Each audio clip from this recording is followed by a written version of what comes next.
ఎందుకు ఈ ముఖ్య విషయం ఏంటంటే భాగవత్ వాల్యా గారి గురించి నేను బస్ స్టేషన్ కోదాడ నుంచి వస్తున్నప్పుడు బ్రదర్ చెప్పారు.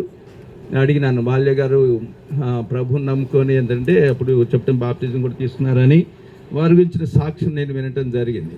సో గమనించండి, ఇక నేను ఎక్కువ సమయం తీసుకోకుండా షార్ట్ కట్లో చెప్పేస్తాను. మరణము అనేది ప్రతి మానవునికి అది సంభవించే సంగతి. చాలామంది భయపడతా ఉంటారు. మరణం అంటే ఏం లేదండి, శరీరమును ఆత్మ విడిచిపెట్టడమే మరణం. ద సింపుల్ డెఫినేషన్ అదే. దేహమును మనలో ఉండే ఆత్మ విడిచిపెట్టి వేరైపోవటమే మరణం అంటారు.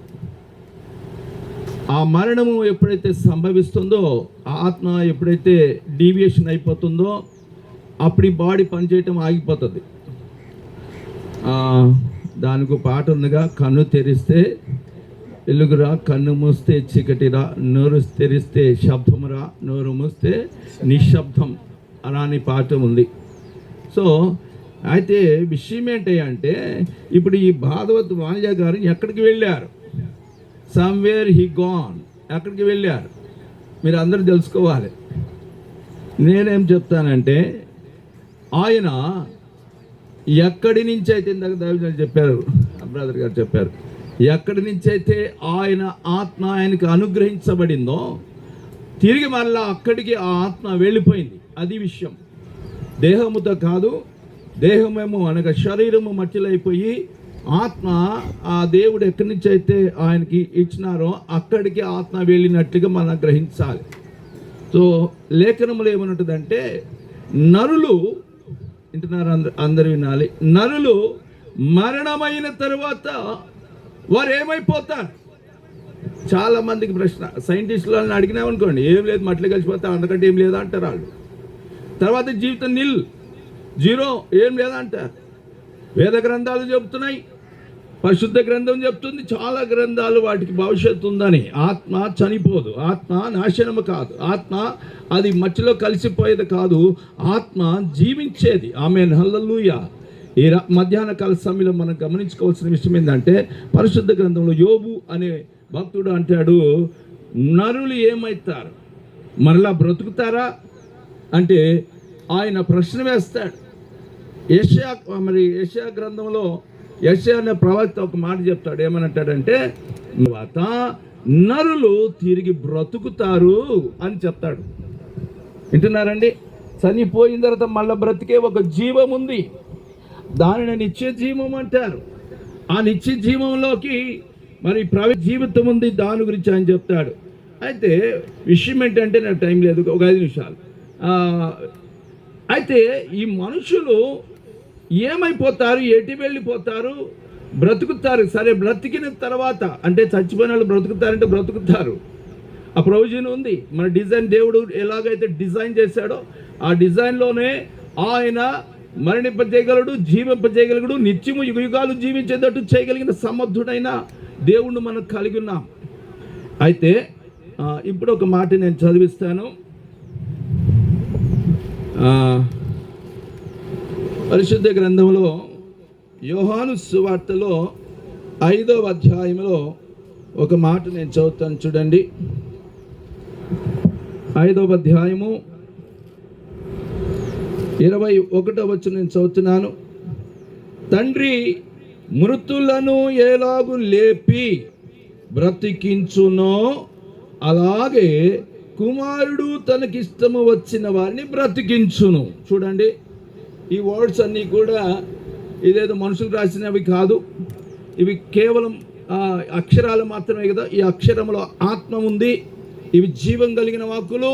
ఇవి తీసేసి మళ్ళా అమెండ్మెంట్ చేసేవి కావు, ఇవి అంటే మార్చి మళ్ళా సవరణ చేసే ఏమి కావు. ఇవన్నీ కూడా స్థిరమైన దేవుని వాక్కులను మనం గ్రహించాలి. ఇక్కడ ఏమని అంటాడంటే, కుమారుడు అనగా యేసు ప్రభువారు, ఆయన తనకిష్టం వచ్చిన వారిని బ్రతికించును అంటాడు. ఈ విషయాన్ని కూడా మీరు గ్రహించాలి. సరే, బ్రతికిన తర్వాత దాని నుంచి కూడా మరొక మాట కూడా చూద్దాం. చూడండి, 26వ వచనం కూడా చదువుతున్నాను. తండ్రి ఎలాగూ తనంతట తానే జీవం కలిగిన వాడై ఉన్నాడో అలాగే కుమారుడు తనంతట తానే జీవము గలవాడై ఉండుటకు కుమారునికి అధికారం ఇచ్చెను. 29 మేలు చేసిన వారు జీవ పునరుద్ధానమునకు, కీడు చేసిన వారు తీర్పు పునరుద్ధానానికి వెళతారు అని చెప్పారు. చివరిగా ఆ మాటలు ముగిస్తున్నాను. కంక్లూజన్లో నేను చెప్పే మాటలు గమనించండి. ఇదే యోహాను సువార్తలో, ఇది యోహాను భక్తుడు రాసిన మాటలు, కానీ ఇప్పుడు స్వయంగా దేవుడు ఈ భూమి ఆకాశం అందరి సమస్తమును అనంత విశ్వమును సృజించిన మహా గొప్ప దేవుడైన యేసు ప్రభువారు స్వయంగా భూమి మీద ఉన్నప్పుడు పలికిన మాటలు, ఆయన చెప్పిన మాటలు నేను చదువుతున్నాను, గమనించండి. ఇదే 11వ అధ్యాయము 23వ వచనాన్ని నేను చదువుతున్నాను, లేకపోతే 25వ వచనం నేను చదువుతున్నాను, చూడండి. అందుకు యేసు, పునరుద్ధానమును జీవమును నేనే, నా యందు విశ్వాసముంచువాడు చనిపోయినను ఈ మాట చెప్తున్నాడు. బ్రతికి నా యందు విశ్వసించువాడు ప్రతివాడు అన్నటికి చనిపోడు. ఈ మాట నమ్ముచున్నావని ఆమెను అడిగాను. ఆమెన్.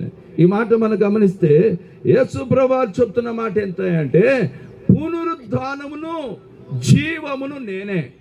పునరుద్ధానం అంటే ఏంటంటే పునర్ ఉత్థానము అని అర్థం. పునర్ ప్లస్ ఉత్థానము, పునరుత్థానము అనగా తిరిగి బ్రతకటం అని అర్థం అన్నమాట. చనిపోతానని మనందరికీ తెలుసు, కానీ యేసు ప్రభువు ఏమన్నారంటే పునరుద్ధానము నేనే, జీవము కూడా నేనే. అనగా చచ్చిపోయిన మనిషిని తిరిగి బ్రతికించగలిగిన శక్తి భూమి మీద ఎవరికైనా ఉంది అంటే ఆయనే ప్రభు అయిన యేసుక్రీస్తు వారని ఆయనే ఆనాడు చెప్పాడు. చెప్పినట్టుగా చేశాడు, చేసి చూపించాడు. చనిపోయిన లాజరు అనే వ్యక్తిని మాట మాత్రంతో పిలవగా 3 రోజులు చనిపోయి శవమై ఉన్న ఆ వ్యక్తి తిరిగి జీవాన్ని పొందుకు లేచి నిలబడతాడు. అది విషయం. అయితే చనిపోయిన తర్వాత మనము తిరిగి ఆయనతో కూడా యుగయుగాలు జీవించే జీవితం కొరకు మనము ఏం చేయాలని చెప్తుందంటే, మనం ఈ భూమి మీద మేలు చేయాలని లేఖనం చెప్తుంది. నేను చదివించాను. ఆ మేలు చేసే కొన్ని మాటలు నేను జస్ట్ రీడ్ చేస్తాను. అది అంటే నేను చదువుతాను, మీరు జస్ట్ ఆలోచిస్తే సరిపోతుంది. అంతటితో నా భాగాన్ని నేను ముగించి వేస్తాను. రోమీయులకు రాసిన పత్రికలో ఇప్పుడు మీరు అందరు కొంచెం ఆసక్తిగా వినవలసిందిగా మనం చేస్తున్నాను.